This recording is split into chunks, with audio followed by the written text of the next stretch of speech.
Hello everyone, welcome in Kiran learners academy.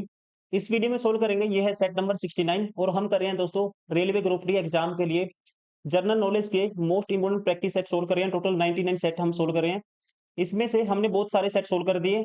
ये है set number 69। इससे पहले 68 यकीन मानिए सेट हम सोल्व कर चुके हैं और ये क्वेश्चन पेपर पूछा गया था 19/9/2022 शिफ्ट नंबर 3। तो चलिए कवर करते हैं इसको। क्वेश्चन नंबर 1, डैश भारत का अग्रणी मैंगनीज अयस्क उत्पादक राज्य है और 2018-19 में कुल उत्पादन में इसकी हिस्सेदारी 33% थी। तो आपको ध्यान रखना है, ये क्वेश्चन कई बार कंफ्यूज कर देता है स्टूडेंट को। अगर पूछता है प्रोडक्शन सबसे ज्यादा कहाँ होता है, मतलब उत्पादन, तो आपको आंसर करना है मध्य प्रदेश। अगर भंडारण पूछे, भंडारण मतलब कि स्टोरेज कहाँ पे है सबसे ज्यादा, फिर आंसर आएगा भंडारण कहाँ पे है, स्टोरेज, फिर आएगा उड़ीसा। ये आपको ध्यान रखना है। राइट आंसर होगा यहाँ पे इसका। इसने पूछा है उत्पादन में कौन सा है, मध्य प्रदेश है। राइट आंसर होगा ऑप्शन फर्स्ट।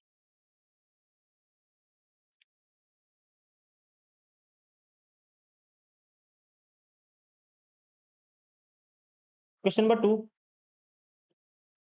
कोई फर्म समान उत्पाद के लिए अलग अलग ग्राहकों से अलग अलग कीमत वसूलती है। कोई भी फर्म समान उत्पादन के लिए क्या करती है, अलग अलग ग्राहकों से अलग अलग कीमत वसूलती है। कीमत निर्धारण, प्राइस डिसाइडिंग की यह नीति क्या कहलाती है, इसे कहा जाता है, आपको ध्यान रखना है। राइट आंसर होगा ऑप्शन फर्स्ट, कीमत विभेद, प्राइस डिस्क्रिमिनेशन इसको बोला जाता है। राइट आंसर होगा option first.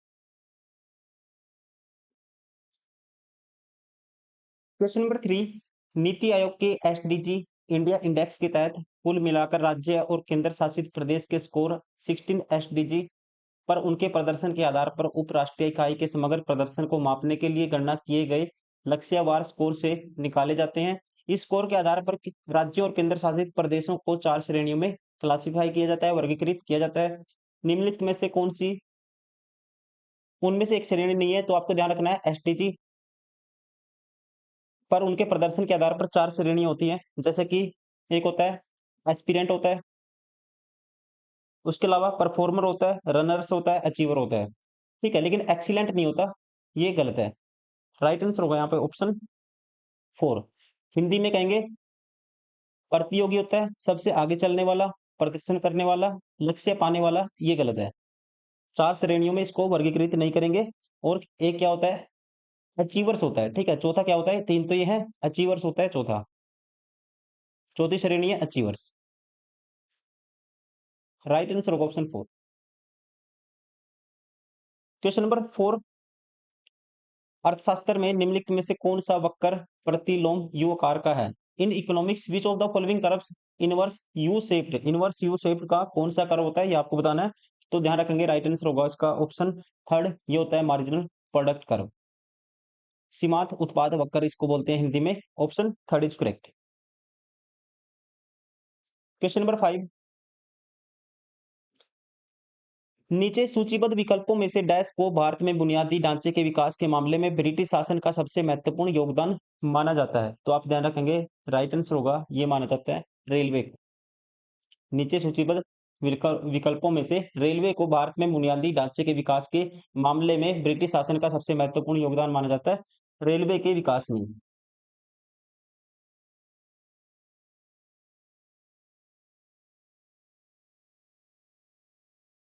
Question number 66, Narmada बचाओ आंदोलन जैसे कई समूह बड़े बांधों के निर्माण का विरोध करते हैं। किसी बड़े बांध के निर्माण का वह नकारात्मक मतलब नेगेटिव सामाजिक प्रभाव क्या है जिसका ऐसे समूह विरोध करते हैं। नेगेटिव इंपैक्ट आपको बताना है कौन सा है। इसकी वजह से लोगों को प्रति प्रवाही जलाशय में विस्थापित किया जाता है, ये नेगेटिव नहीं है। ठीक है, बादलों से निकलने वाले लाभों के लिए लोगों को कई वर्षों दशकों तक इंतजार करना है, यह विभिन्न राज्यों के लोगों के बीच संघर्ष का कारण बनता है, यह अनुप्रवाह क्षेत्र में आकस्मिक बाढ़ आने का कारण बनता है। ये है negative impact. It causes flash floods in the downstream area. ये एक क्या है, नकारात्मक प्रभाव है जिसका नर्मदा बचाओ आंदोलन जैसे कई समूह बड़े बांधों के निर्माण का विरोध करते हैं। राइट आंसर होगा, ध्यान रखेंगे, option 4। Question number 7, Christ church जिसे पूर्वोत्तर भारत का प्राचीनतम चर्च माना जाता है, किस पूर्वोत्तर शहर में स्थित है? दोस्तों ध्यान रखेंगे, राइट आंसर होगा इसका ऑप्शन 3, ये है आसाम के गुवाहाटी में। कौन सा? Christ church. क्वेश्चन नंबर 8, निम्नलिखित में से किस खिलाड़ी को 2022 में पद्म भूषण से सम्मानित किया गया? आपके लिए इंपॉर्टेंट है 2024 और 25, ये आपको ध्यान रखना है। 24 में 25 में दिया गया है टोटल 139 लोगों को पद्म पुरस्कार, और 24 में मिला है 132 लोगों को, ये आप ध्यान रखेंगे। लेकिन 8वां क्वेश्चन का मैं आंसर बता देता हूँ। आंसर है 2022 में पद्म भूषण से सम्मानित किया गया था, खिलाड़ी का नाम है Devendra Jhajharia.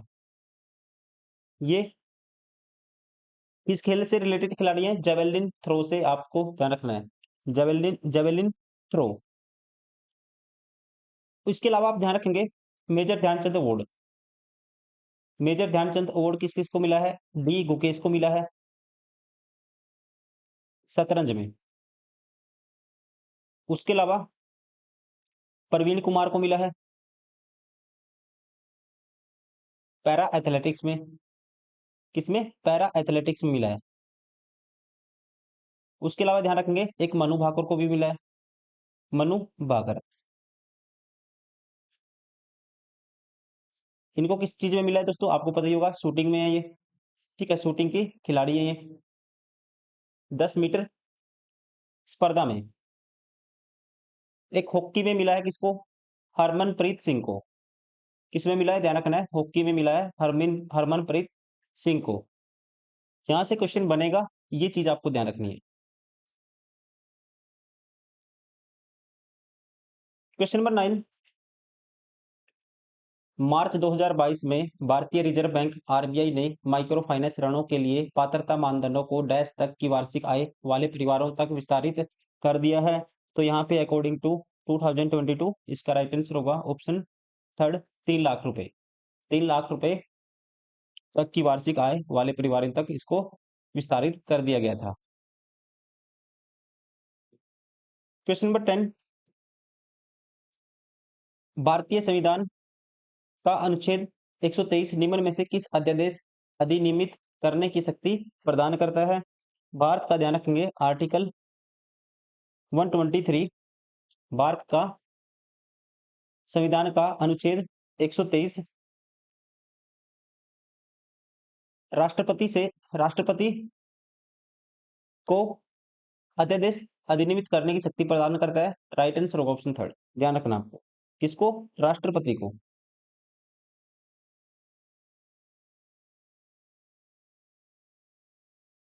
Question number 11,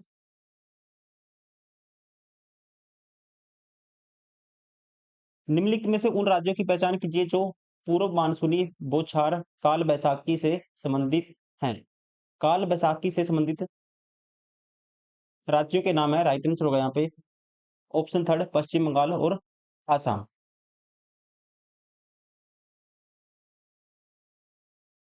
question number 12, निम्न में से कौन सी नदी यमुना की सहायक नदी नहीं है? इनमें से दोस्तों कौन सी है जो यमुना की सहायक नदी नहीं है, ये आपको बताना है। देखो, चंबल है, केन है, ध्यान रखेंगे, बेतवा भी है, लेकिन गंडक है जो, ये यमुना की सहायक नदी नहीं है, ये आप ध्यान रखेंगे। किसकी? यमुना की सहायक नदी नहीं है ये, किसकी है? गंगा नदी की। राइट आंसर होगा ऑप्शन 4। क्वेश्चन नंबर 14, निम्न में से कौन सा कार्य स्थानीय निकायों के अक्षेत्राधिकार ज्यूरिडिक्शन के अंतर्गत नहीं आता है? कौन सा है कार्य स्थानीय निकायों के क्षेत्राधिकार मतलब ज्यूरिडिक्शन के अंतर्गत, इनके अंडर में नहीं आता है ज्यूरिडिक्शन के? ये आपको बताना है। स्वास्थ्य आता है, जन्म और मृत्यु का पंजीकरण आता है, जन स्वास्थ्य आता है, लेकिन कानून व्यवस्था ये नहीं आएगा, कानून एवं व्यवस्था ये नहीं आएगा। राइट आंसर होगा ऑप्शन 3। ठीक है, ध्यान रखेंगे, law and order are the state subjects under the 7th schedule to the constitution of India.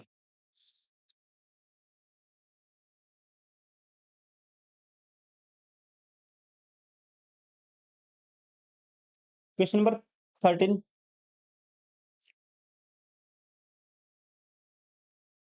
जनवरी 2021 में डैश को भारतीय मूल्य प्रणाली पर आधारित ऐसे अभिनव खिलौनों की संकल्पना हेतु लॉन्च किया गया था जो बच्चों में सकारात्मक व्यवहार और अच्छे मूल्य अंतर्वेशित करेंगे।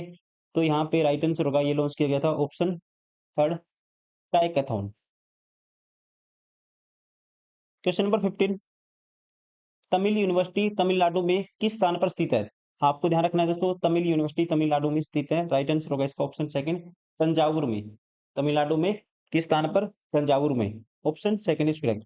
और इसकी स्थापना हुई थी, ये भी आपको ध्यान रखना है, 1981 में। क्वेश्चन नंबर 16, पीवी सिंधु ने 27 मार्च 2022 को बासेल में आयोजित Swiss open super 300 badminton tournament में किसे हराकर महिला एकल का खिताब जीता था? तो आपको ध्यान रखना है, इससे इंपॉर्टेंट हमारे लिए 2024-25, इसका आंसर तो है बुसानन ओंग बाम रुंग फान, ऑप्शन 4। लेकिन आपको याद रखना है 2024 और 25 भी। 2024 में जीता है स्विस ओपन बैडमिंटन टूर्नामेंट का पुरुष एकल का खिताब जीता है एंडर्स एंटोनसिन ने। एंडर्स, ध्यान रखिए, एंडर्स इन एंटोसिन, पुरुष एकल का खिताब इन्होंने जीता है। अगर पूछता है महिला युगल का खिताब, ठीक है, वुमेन महिला युगल का खिताब जीता है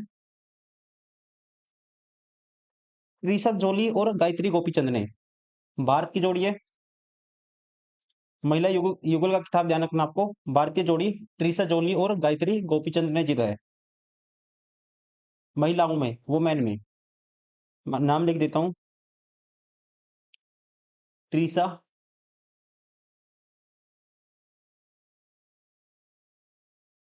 जोली और गायत्री गोपीचंद।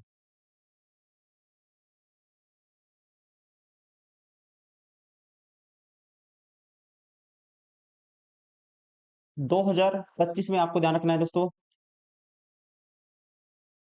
2025 का आपको ध्यान रखना है, यूनेक्स स्विज ओपन 2025 है।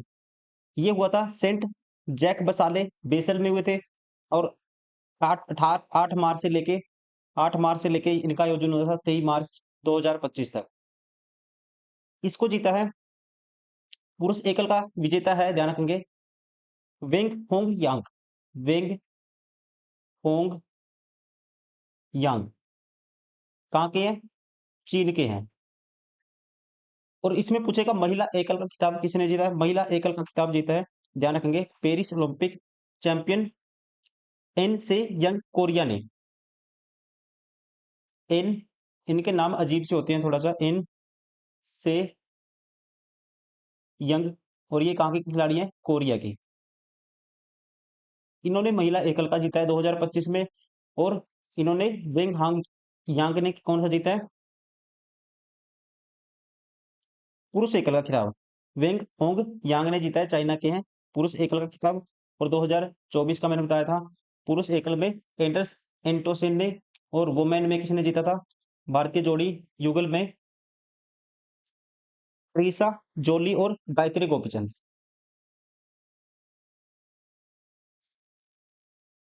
इसका राइट आंसर होगा क्वेश्चन नंबर 16 का ऑप्शन 4। ठीक है, ये मैं बता चुका हूं, ऑप्शन 4।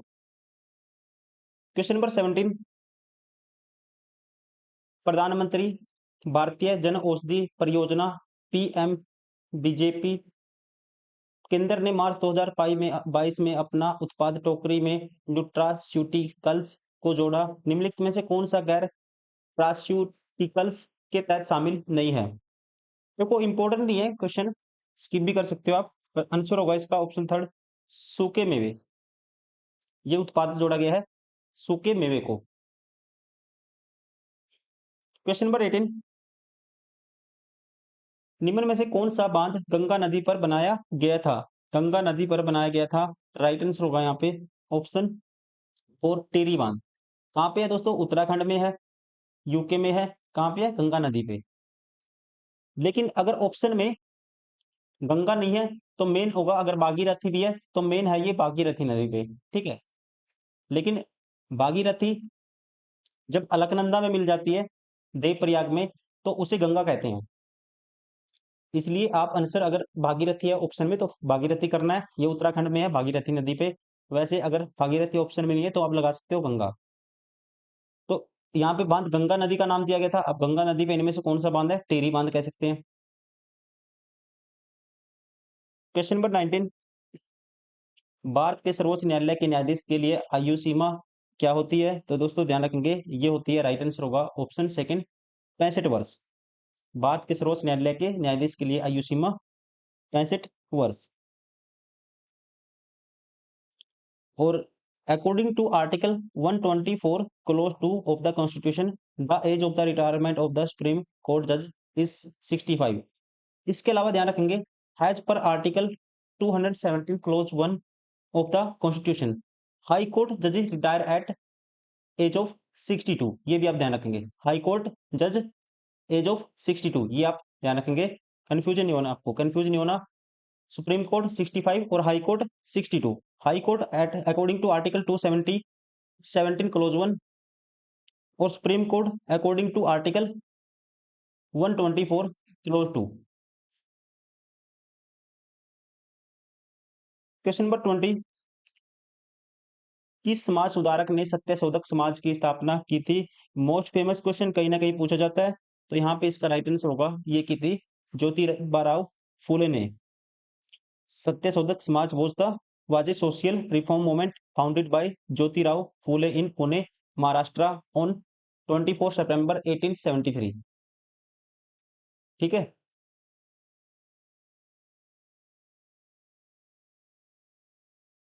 क्वेश्चन नंबर 21, सोलंग उत्सव किस राज्य में मनाया जाता है? सोलंग उत्सव मनाया जाता है, राइट आंसर होगा अरुणाचल प्रदेश में। ध्यान रखेंगे, सोलंग फेस्टिवल कहाँ पे मनाया जाता है? अरुणाचल प्रदेश में मनाया जाता है, आपको ध्यान रखना है। फेस्टिवल से क्वेश्चन रेलवे के एग्जाम में हमेशा अक्सर बनते रहते हैं, ये आपको ध्यान रखना है।